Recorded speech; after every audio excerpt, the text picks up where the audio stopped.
आज देखिए Joseph Prince के साथ। प्रभु की स्तुति हो। तैयार है परमेश्वर के वचन के लिए?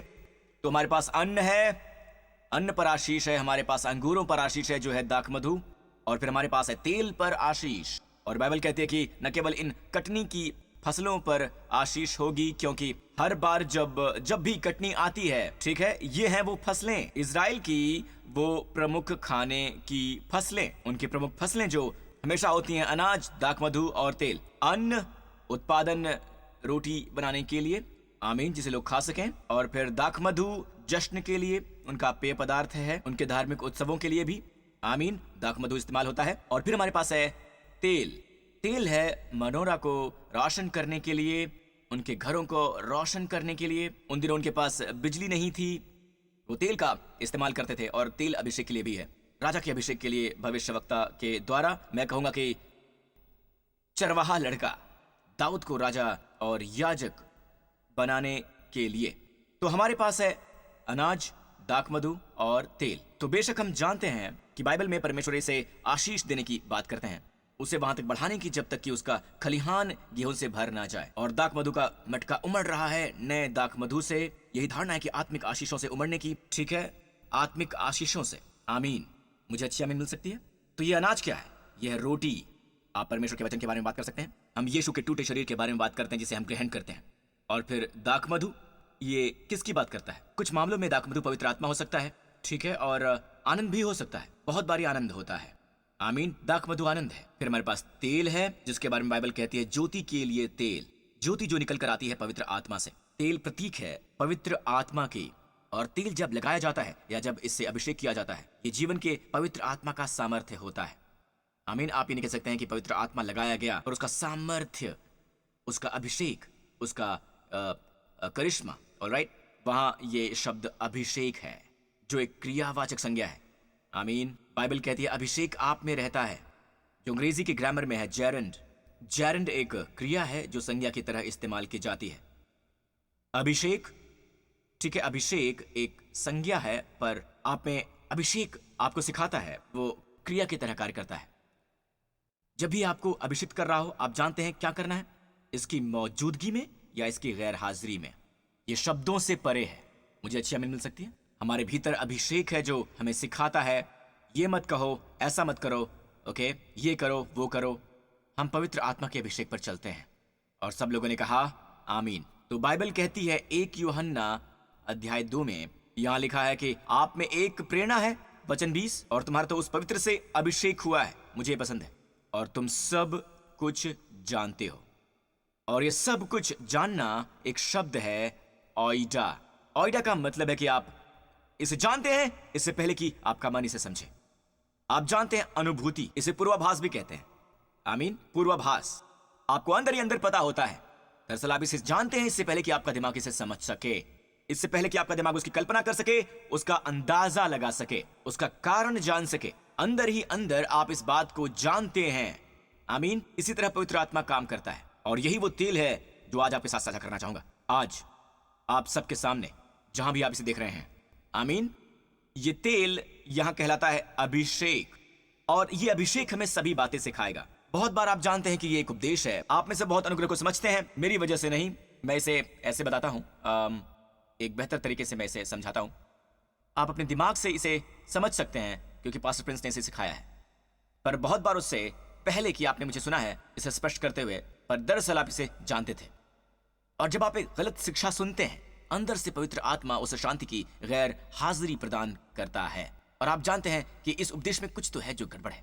तो जब मैं प्रचार करता हूं, आप मेरे प्रचार को सुनते हैं बैठे हुए या किताब पढ़ते हैं, आपका अंतर्मन कहता है कि यही तो है, यही तो है, बिल्कुल यही है। और मैंने वो चीज आपको नहीं सिखाई है। यही है आपका अंतर्मन। और इसी तरह आप झूठे शिक्षकों का अंतर सच्चे शिक्षकों से कर सकते हैं, आमीन। ये गवाही देता है आपकी आत्मा को। बहस, लोग कह सकते हैं पास्टर प्रिंस एक झूठा उपदेशक है, वो व्यक्ति एक झूठा उपदेशक है, अनुग्रह की शिक्षा एक गलत शिक्षा है, और ये आपके मन पर हमला कर सकते हैं। और हमारा सोशल मीडिया इससे भरा हुआ है। दिमागी लोग अन्य दिमागी लोगों पर हमला बोल रहे हैं, दिमागी लोग उत्तर देते हुए, और आप दिमागी लोगों को तार्किक प्रश्नों से जवाब नहीं दे सकते हैं, बिल्कुल भी नहीं, क्योंकि आपके एक तार्किक जवाब के खिलाफ उनके पास 10,000 तार्किक प्रश्न हैं, आमीन। यीशु इनसे नहीं निपटते हैं, इसलिए वो चमत्कारों के इस संसार में नहीं जी सकते हैं। वो अलौकिक संसार में नहीं जी सकते हैं, वो बातें होती नहीं देख सकते हैं, क्योंकि वो रह रहे हैं दिमागी संसार में। आमीन। पर यीशु की ओर देखिए, उनकी मिनिस्ट्री में चमत्कार क्यों होते हैं? नंबर एक, हालांकि वो दिव्य हैं, एक तरह से उन्होंने अपना देवता स्वरूप इस्तेमाल नहीं किया है। वो मनुष्य रूप में रहे, वो 100% मनुष्य हैं। वो आए 100% इंसान बनने के लिए, सिवाय इसके कि उनमें कोई पाप नहीं है। उनका जन्म हुआ, बाइबल कहती है, वो पवित्र जन जो आपसे उत्पन्न होगा, उनका गर्भधारण पवित्र आत्मा से हुआ। आमीन। पर उन्हें पवित्र आत्मा का बपतिस्मा लेना पड़ा, पवित्र आत्मा द्वारा अभिषिक्त। जब वो करीब 30 साल के थे, यर्दन नदी पर जब वो पानी से निकले, पवित्र आत्मा उन पर उतरा। ऐसा कोई रिकॉर्ड नहीं कि इससे पहले उन्होंने कोई चमत्कार किया। मैं जानता हूं कि कुछ शंकायुक्त कहानियां हैं यीशु के बालक रूप की। उसने एक पंछी को फर्श पर संघर्ष करते देखा, उसके दोस्तों ने देखा कि उसने उसे उठाया और उसके छूते ही वो पंछी उड़ गई। पता है, उस तरह की कहानियां, ये सब शंका के घेरे में है। बाइबल कहती है ये पहला चमत्कार है जो यीशु ने किया, पानी को दाखमधु में बदलना। तभी जब उन्हें पवित्र आत्मा का बपतिस्मा मिल गया तो उनके जीवन में चमत्कार बहने लगे, अलौकिक चमत्कार। आमीन। क्योंकि वो एक शैली वाले मनुष्य हैं, वो एक ऐसे मनुष्य भी हैं जो स्वयं को ऐसी शैली में ढालते हैं, खुद को हमारे लिए, जिस पर हम बाद में चलें। तो यीशु परमेश्वर के पुत्र को पवित्र आत्मा का अभिषेक प्राप्त करना था, तो मुझे और आपको कितनी आवश्यकता होगी? क्या मुझे अच्छी मिल सकती है? आमीन। तो इसे आप तर्क के संसार में सुने तो लोग अपनी चंगाई क्यों प्राप्त नहीं कर पा रहे हैं, सफलता क्यों नहीं पा रहे हैं? क्योंकि वो अपने दिमाग में बहुत ही पक्के हैं, बहुत पक्के हैं। मैं आपको एक उदाहरण देना चाहूंगा जो इस पूरे संदर्भ में कहना चाह रहा हूं। लूका 5 में, ठीक है, लूका 5 में ये लिखा हुआ है, और ये कहानी उस मनुष्य की है जो लकवाग्रस्त था, जिसे नीचे उतारा जा रहा था। उसके 4 दोस्त उसे उतार रहे थे। हम में से बहुत से लोग वो मनुष्य नहीं बनना चाहेंगे जो वो चटाई पर लेटा हुआ था, पर वो बनना चाहते जो उठाए हुए था। पर कई बार प्रभु का धन्यवाद कि कुछ करीबी दोस्तों के विश्वास की वजह से वो हमें उठाकर ले जाते हैं, अपनी प्रार्थना की वजह से, अपने प्रेम की वजह से।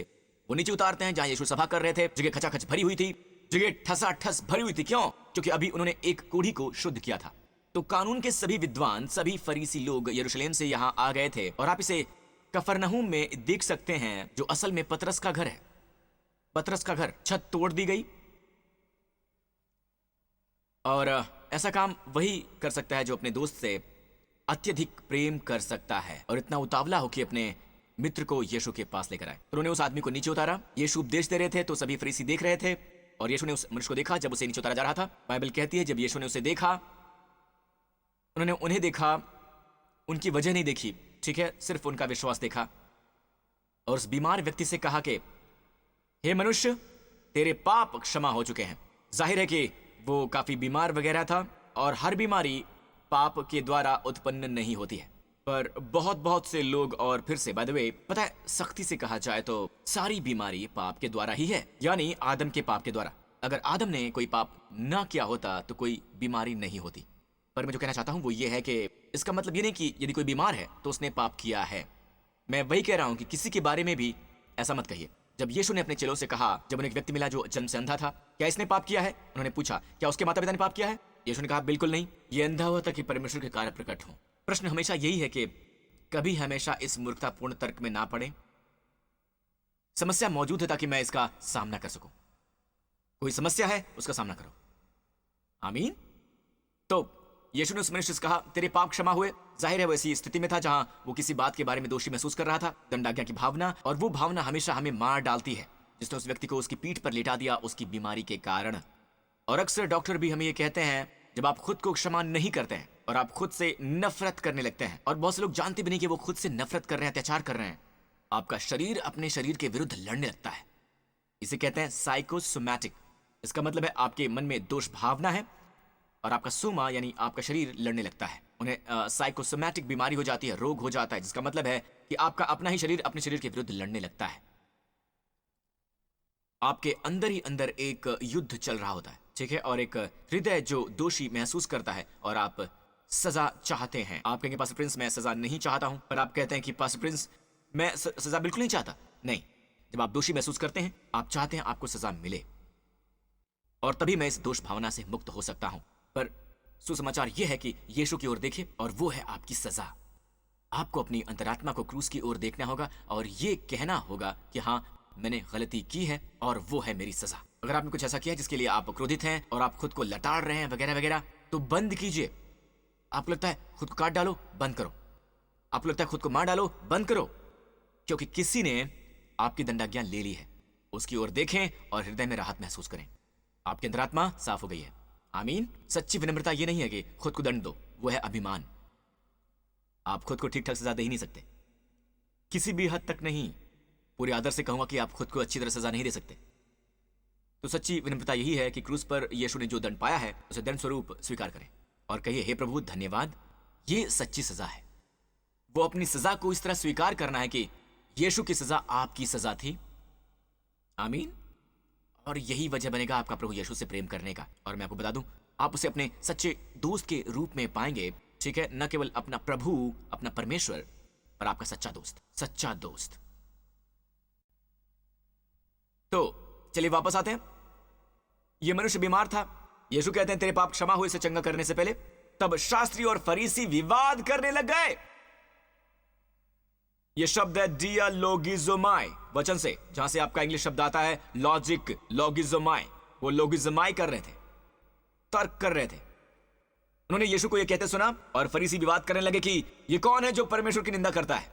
परमेश्वर को छोड़ कौन पापों को क्षमा कर सकता है? वो सही थे।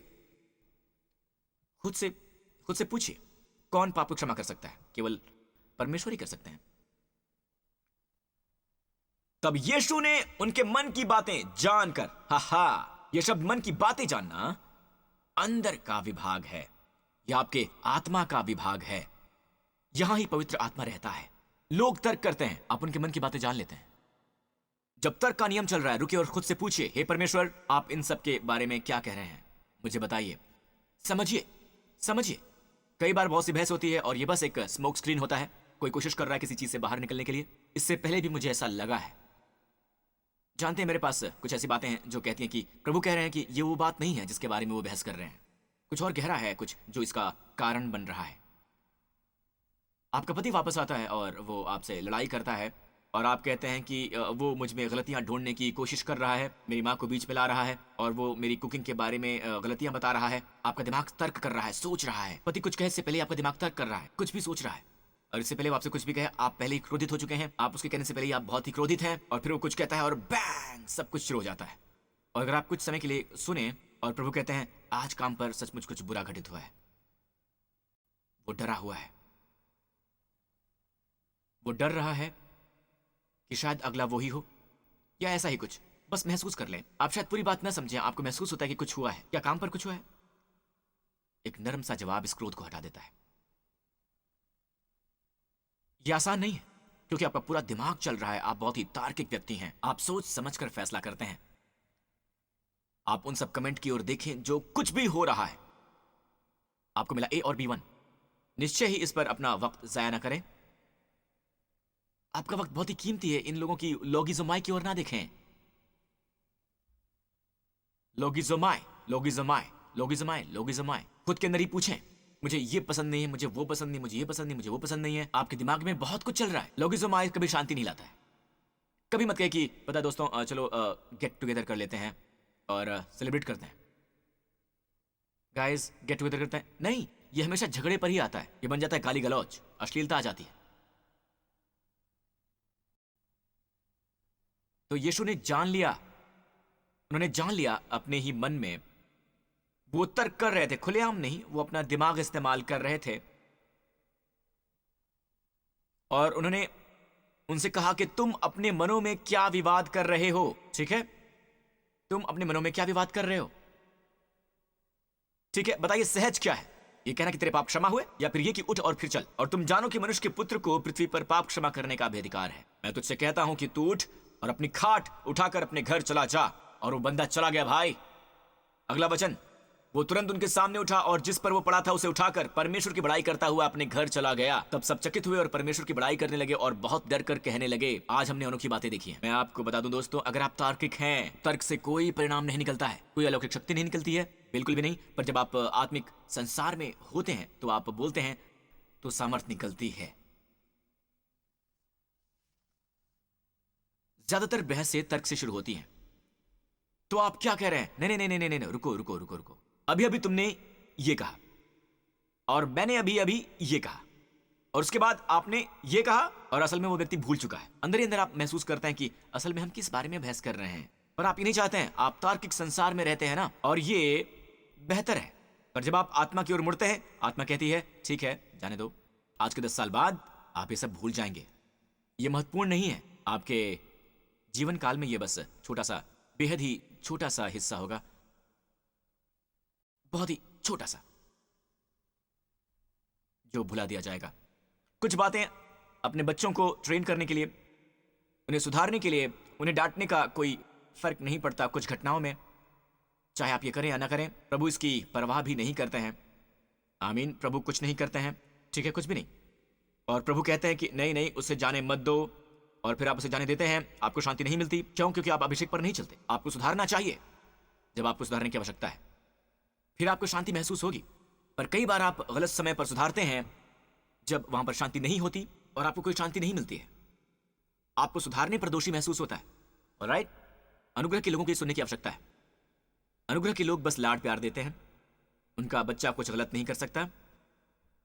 अगर कोई आपको सुधारता नहीं है जब आप छोटे होते हैं, ठीक है, तो फिर एक दिन यही काम संस्था करेगी, पर बिना प्रेम के। वो बस कानून के आधार पर चलेंगे। माता पिता इसे प्रेम के साथ करते हैं। पता नहीं मैं ये क्यों कह रहा हूं। ओके, मैं बस आत्मा के पीछे चल रहा हूं। आमीन। वो सब चकित रह गए। तो यीशु के पास चमत्कार थे, जबकि फरीसी बातें करते थे पर कुछ करते नहीं थे। इन हालात में यीशु ने उनकी विवाद को जान लिया, और इसीलिए यीशु जीते। फरीसियों को परिणाम नहीं मिलते, यीशु को मिले। मैंने जो 5 बलियां सिखाई थी वो मुझे बहुत ही पसंद है। मैंने बहुत पहले आपको ये सिखाई थी, और उनमें से नंबर 1 ये है जिसमें कि लहू नहीं है, बाकी 4 में लहू है। और सभी यीशु की क्रूस पर मृत्यु की पेशनगोई करते हैं सिवाय इसके, और ये कहलाती है अन्न बलि, ठीक है। और जब कोई यहोवा के लिए अन्न बलि का चढ़ावा चढ़ाना चाहे तो फिर वो मैदा चढ़ाए, कोई लहू नहीं। ये है अन्न। हम अन्न पर आशीष की बात कर रहे हैं। अन्न, ठीक है। अब असल में अन्न है मैदा। कहिए मैदा, न केवल आटा बल्कि मैदा। जी हां, मैदा।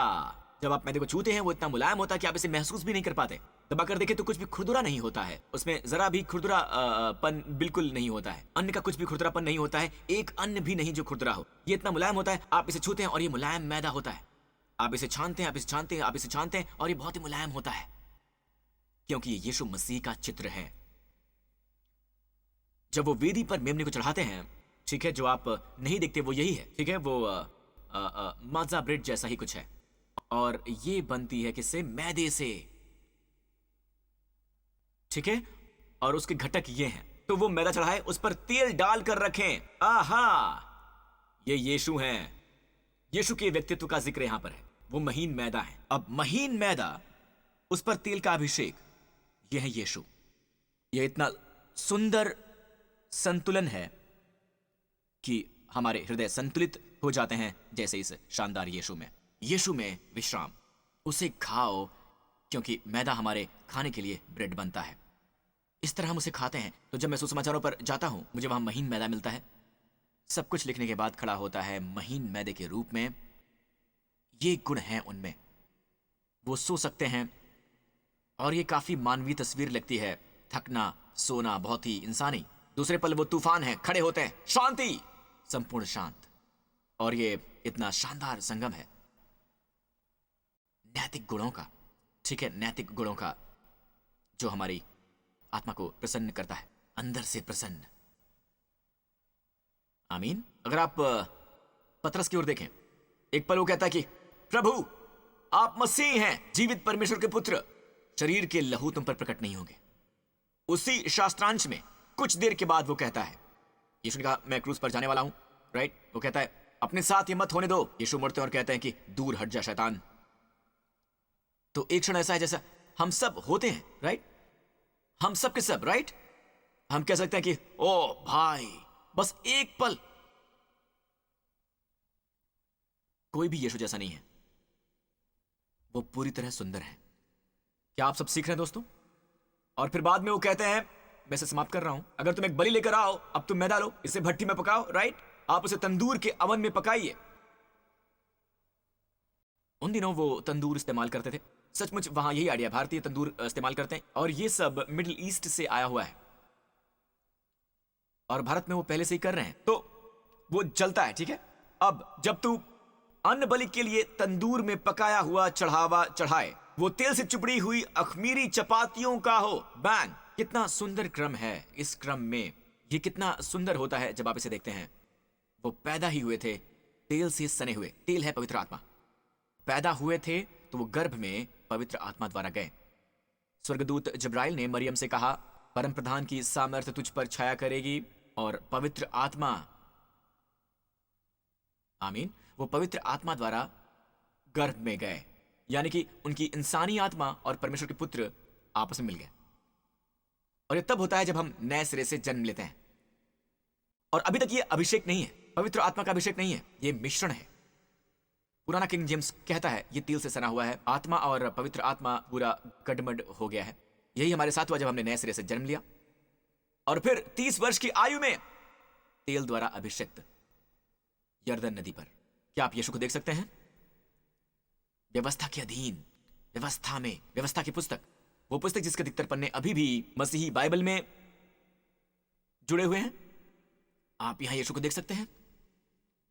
उनका जन्म तेल से मिला हुआ है, उनका पुरुषार्थ पवित्र आत्मा द्वारा अभिषिक्त है। इतना सुंदर क्रम।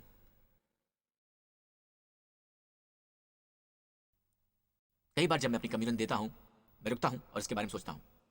नीचे आइए और दिखाइए, उसके टुकड़े करना, उससे टुकड़े टुकड़े करना। अब ये मैदा ब्रेड की तरह है, महीन मैदा बेक कर दिया गया है। ये वेफर की तरह ब्रेड बन जाती है, मैदा ब्रेड। आप इसे तोड़ते हैं, है ना, टुकड़े करके उस पर तेल डालते हैं और फिर वो अन्न बलि हो जाएगा।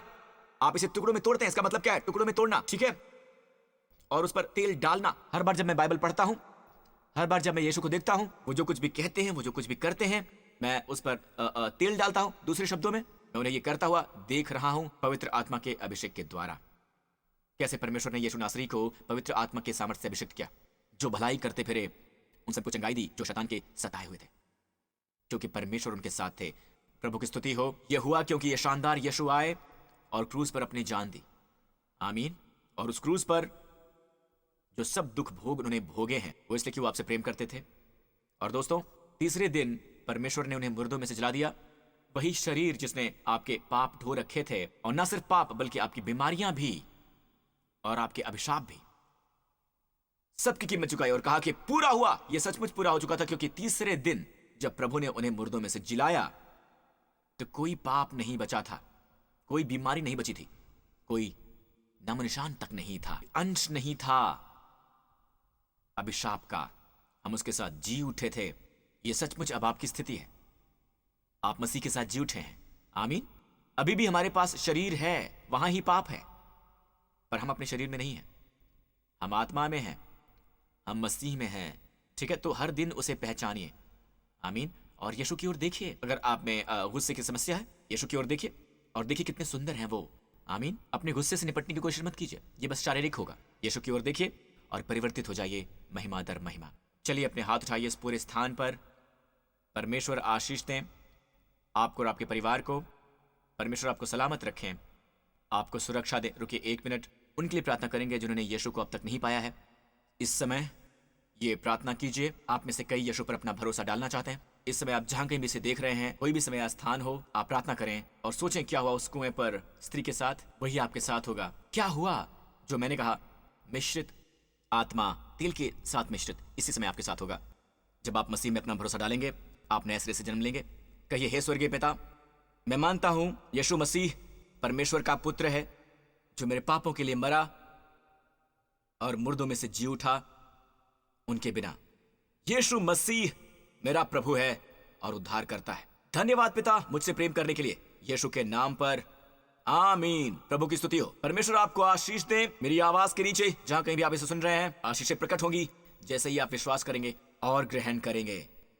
प्रभु आपको आशीष दें और आपको सलामत रखें, आपको और आपके परिवार को बचाएं, आपको और आपके परिवार को हर हानि से, हर एक त्रासदी से, हर दुर्घटना से, हर एक खतरे से, हर एक बीमारी से, हर एक भावनात्मक ट्रॉमा से और शैतान की हर शक्तियों से। यीशु मसीह के नाम पर प्रभु अपना मुखमंडल आप पर चमकाएं, आप पर अनुग्रह करें अपना मुखमंडल उठाएं और स्वयं पर हमेशा मुस्कुराता हुआ देखें। आमीन। आप सब परमेश्वर के अनुग्रह में हैं। आप एक विजेता हैं, पीड़ित नहीं हैं। आप एक लीडर हैं, आप पूछ नहीं हैं। आमीन। यीशु के महान नाम पर। और सब लोगों ने कहा आमीन। प्रभु आपको आशीष दें।